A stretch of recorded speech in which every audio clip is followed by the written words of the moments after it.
Even with the sharing economy that there is around the world and how successful NetJets is, the fractional model hasn't yet been cracked. Because what we found in Saudi especially, if the customer could afford their own aircraft, they wanted their own aircraft. If not, they would charter. So that middle ground of sharing an asset with someone else, like what do I own, the wing, the engine, that concept, and how do I sell my share? That was the question mark. Today's guest is Rob Dicastri, CEO of Serenity Aviation, who built a 30-year aviation career leading Royal Jet's 10-aircraft BBJ fleet and now oversees regional aviation growth across private, commercial and UAV assets. How did a chartered accountant find his way from Vancouver Island all the way to Saudi Arabia? It's an interesting story. I think it's one of those meant-to-be type stories. I first went to Saudi Arabia 15 years ago, and that was a very different place. There was no satellite television. There was no real internet. We communicated by writing letters. Tell me about the aviation world that there was in Saudi Arabia and what were you brought in to do? The private jet industry was in its beginnings, so we were trying to bring something new into private aviation in the region. You've also been involved in considerable amount of aircraft financing. How has that evolved? The banks locally now are knowledgeable and they're hungry. There's not a need for the foreign banks to come in. We're coming into a new era now where we have UAV taxis, UAV commercial. How do you see our lives changing in the next decade?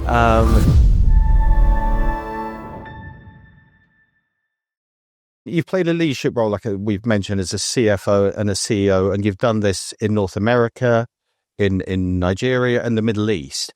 I mean, what sort of advice or pointers would you give those coming to the region about the leadership style that you must adopt? I mean, you're obviously doing something right from the longevity that you've been here for. I think I would touch on, back in the day, back in the 90s, even well into the 2000s, doing business here was a lot of just relationships. It wasn't really like doing business, say, in Canada or in North America or in Europe. You could kind of get away with working on relationships and, this person is connected to that person, so they'll do the deal for you. You don't have to convince them. You don't have to have, a great business case to get it across the line, that kind of thing. It's so different now. Now it is an international standard. Yeah. The lenders here, the lawyers here, all of the different players and stakeholders in the financing world, in the business world, you have to be at the top of your game. And back then you kind of got away with some things that we wouldn't get away with now. But still, I mean, there are differences or individual elements of leading within the Middle East. You work with a lot of people come to Dubai, and they might work with an international company, and they don't work with local Emiratis or Saudis or Qataris. Yeah. You, on the other hand, have been with some very senior stakeholders. Yeah. What sort of lessons have you learned?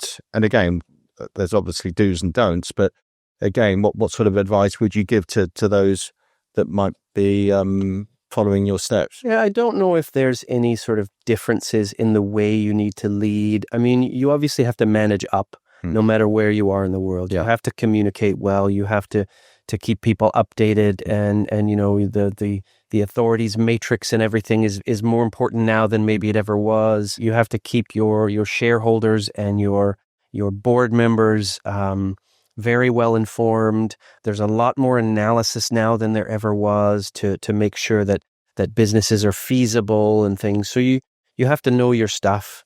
I think that expats would come into the region back in the day and they could sort of sell their knowledge, like, oh, I've done this and I've done that. Trust me. Yeah. As now, you have to prove yourself a lot more now. You have to show that you know what you're doing on a global scale. And the leadership, I would say, has changed as well. I think back when I came into the region, it was kind of a old school. I mean, it was 27, 28 years ago, right? So it was still old school at that time, but kind of old school, hard management, tough leadership, and I think reward or motivation by fear to some extent changed a lot over that 27 years. Very much more reward focused and motivation of your team and getting the most out of them. Yeah, it's even just coming in, because I had a period of time when I was out of the Middle East. And when coming back, you left 2000? So I left in 7. Yeah. Once FlyNAS or NAS Air at the time in Saudi was launched,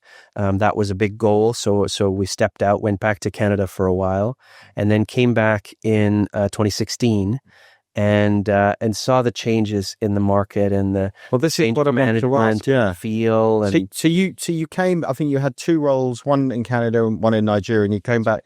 So how had things changed? You then, I think you were the CFO for Royal Jet before you. No, CEO, straight into the CEO role. I almost came a few years before that as CFO, but came into the CEO role. Yeah. And yeah, I mean, Royal Jet is an entity that I was watching for many years. I almost came a few times to join the company. Very top company, leader in the market, leader in the region, as well as globally in the BBJ side of things. And I think the thing I saw the most was the difference in the UAE versus Saudi with GCAA and the regulations and the amount of attention that Royal Jet would get from, regular audits and things like that. The level of competency of the people was higher, had to be at the top of their game to be able to satisfy the regulations and the GCAA. So that was very good. Just changes in customer tastes and customer requirements.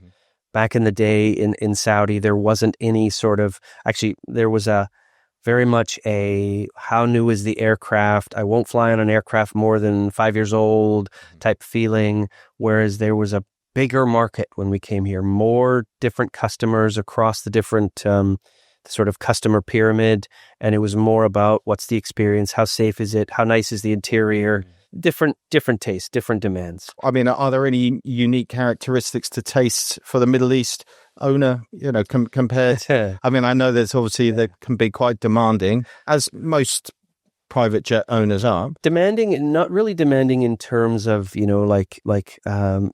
upset at the service or things like that, but demanding in terms of the aircraft type for sure. Yeah.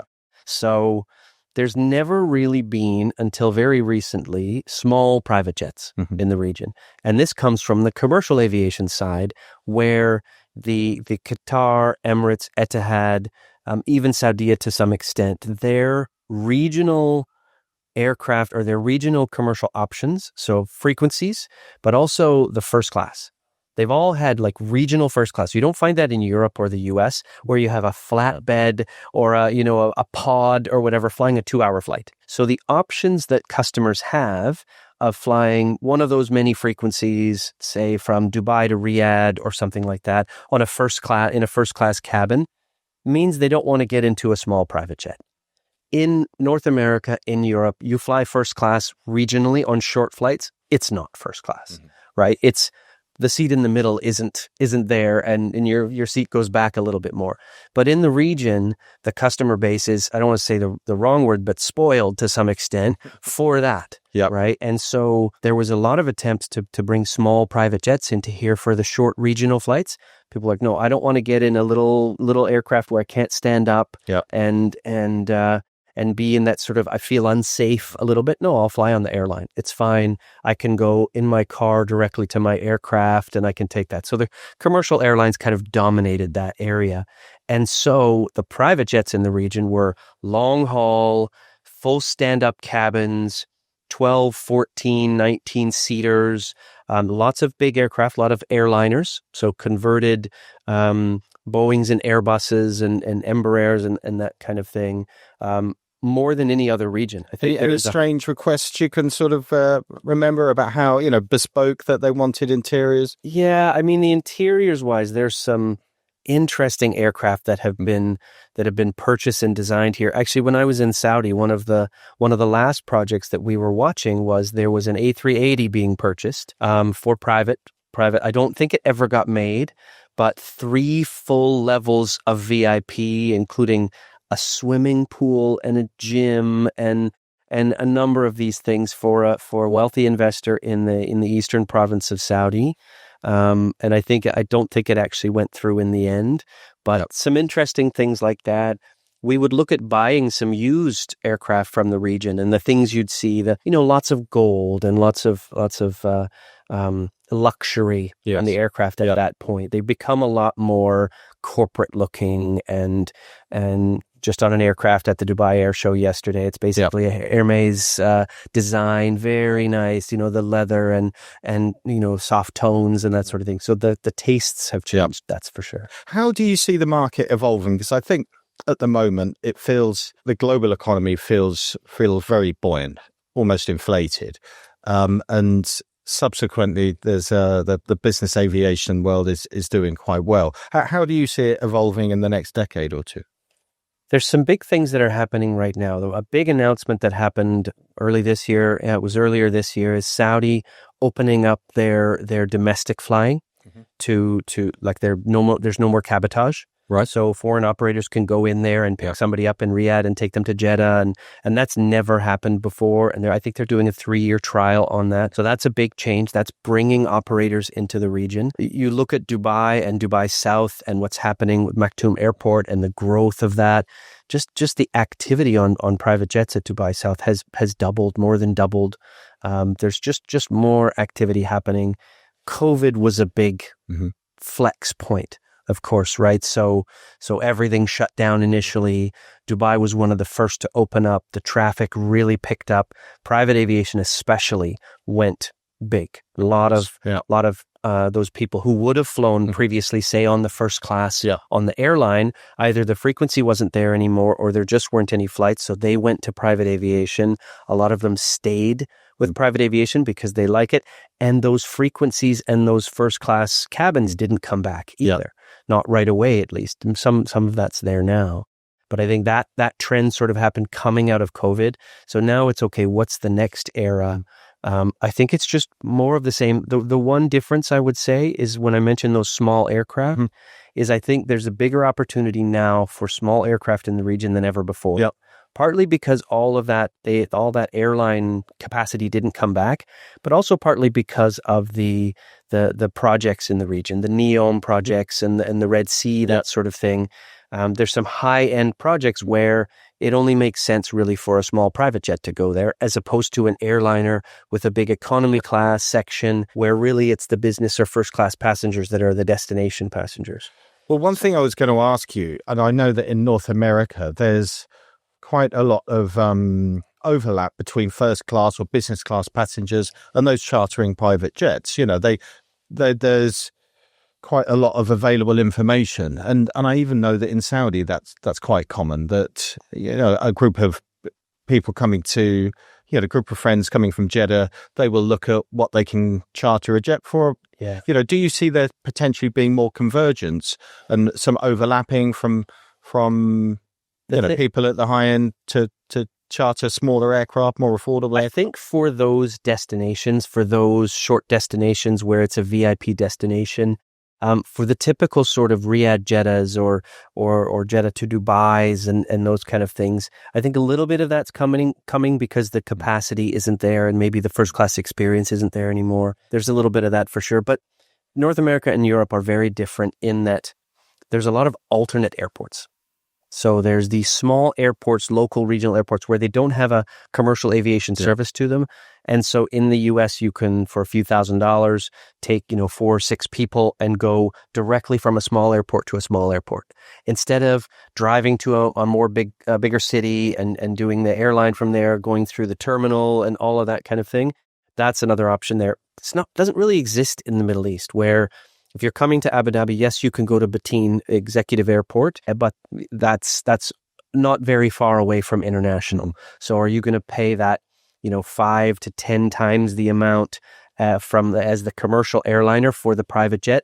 It's still got some challenges there, but there's definitely an opportunity in Saudi, because Saudi is such a large geographical country.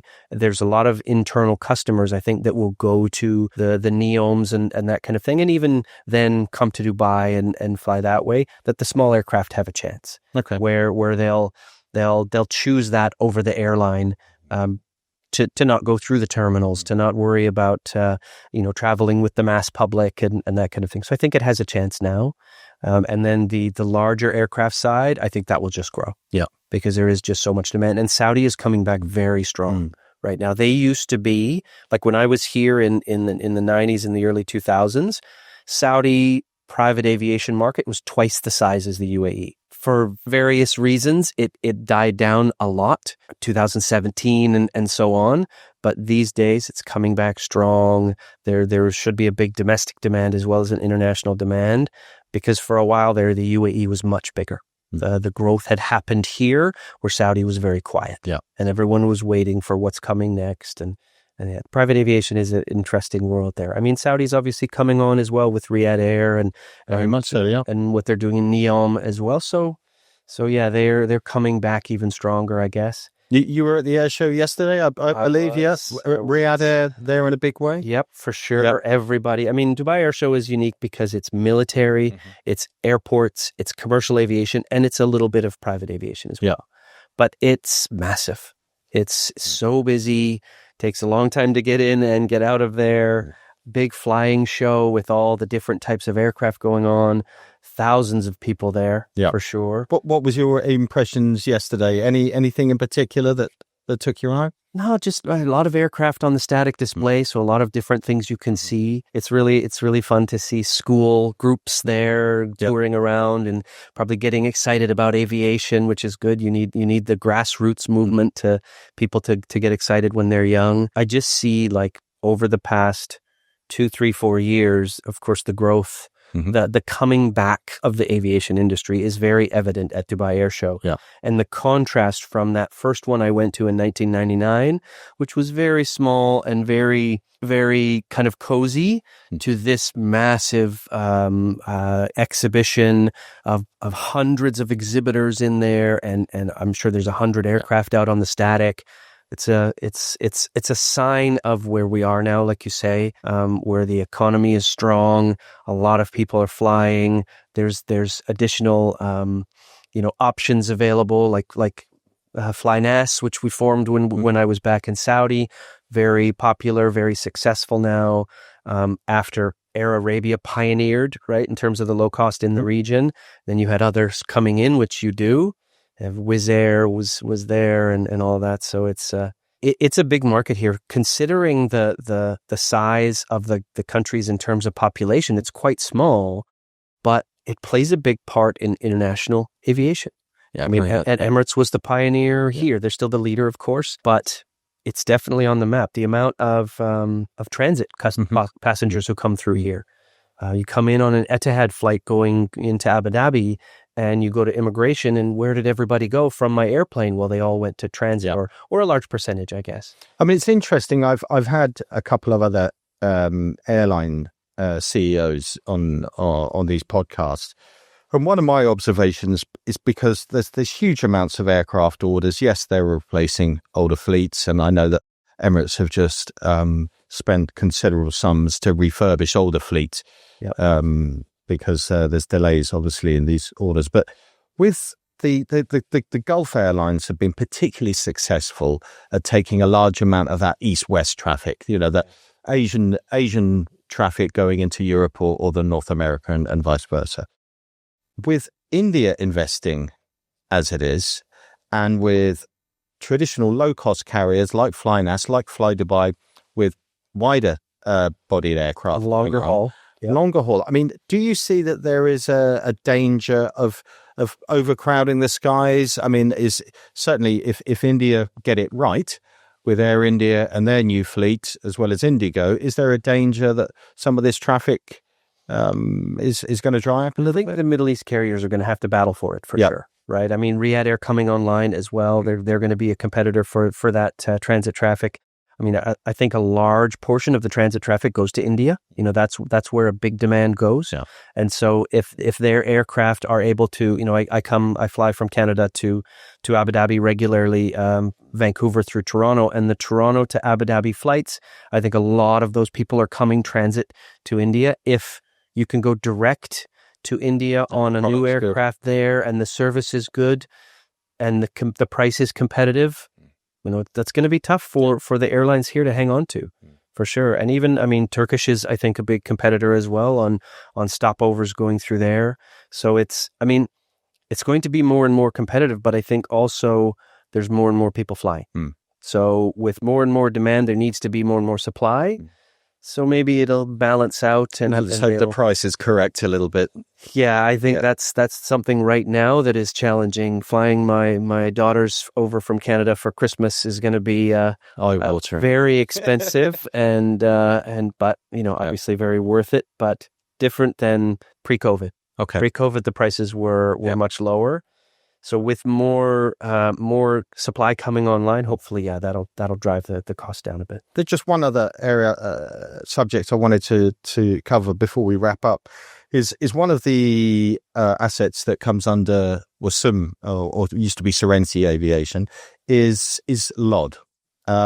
So, and this was also asking you about the Dubai Air Show. If you saw a lot of these UAVs, I mean, we're coming into a new era now, where we have UAV taxis, UAV commercial. Do you see that the authorities they seem to be very much encouraging them? How do you see our lives changing in the next decade for that? The UAE is an innovator for sure. Both Abu Dhabi and Dubai want to be on the leading edge of every industry, right, on innovation and that sort of thing. So aviation is no exception, with the Jobies and the Archers and those guys coming in, and the auto flights and EHangs from China and that there's a lot of support for that. The demand will be a question mark. To say, okay, once they get flying, once they get certified, whether it be GCAA, FAA, EASA. It'll be interesting to see how many people fly on that. LOD, which I'm very proud of in our portfolio, is on the logistics side. So they're a cargo aircraft that actually proudly just had its first flight on Thursday last week. So its first autonomous flight. So it's a fully autonomous aircraft. So it'll be a little while before it's up and flying in the region, but flying cargo and that, I think that's there's a different trajectory for that. And a different public perception when you haven't got people in the aircraft. Yeah, exactly. And you're not flying over populated areas, most likely to start with. And you're flying on a, sort of a automated basis where you're on a say an autopilot flight plan sort of basis. That's where things I think will start. The carrying passengers will start with a pilot for sure, because it's really just going to be a helicopter of a different sort. Maybe more propellers and quieter and a smoother ride. And so it has that benefit. There aren't many helicopters flying around these days other than tours, like sightseeing tours. So some of that I'm sure will happen. It's almost as a vacuum before the UAVs come in, because we know that they're cheaper to operate. They should be, and there's redundancies that they include, that they are marketed to be much safer than a helicopter. Things like, okay, two of the propellers could go down, or two of the engines, you could still fly and land and safely and that sort of thing. So there's some interesting things coming. It's one of the things that's interested me most about being in an investment role is we get to meet all of the different players looking for funding, and get to understand their business models and how exciting they're like LOD itself is a clean sheet aircraft. It's the first ever clean sheet aircraft to be designed and developed and will be built in the UAE. That's very exciting. Right? How often in your life in aviation do you ever get to see a clean sheet aircraft? Because there hasn't been that many in history. Right. And how long did it take them from design to 18 months? That's incredible. So it's pretty amazing. There's lots of others out there that they'll be competing with, which is exciting as well, because, you want to find the best one. It's like the electric cars, initially the competition and Tesla came out the winner. Somebody's going to come out as the top, but there's lots who will follow, assuming that the market picks it up. If it becomes that popular and it is feasible and it is profitable, followers will come for it. Well, I think we all agree that the UAE is one of the great adopters of and will champion anything new and shiny. Early adopter. It is, not just an early adopter. It's like the one of the first. So that's exciting to be in this market, seeing the future of aviation here already. Great. That's exciting for sure. Rob Dicastri, thank you so much. It's been a pleasure. Thanks, Nick. Cheers. Appreciate your time.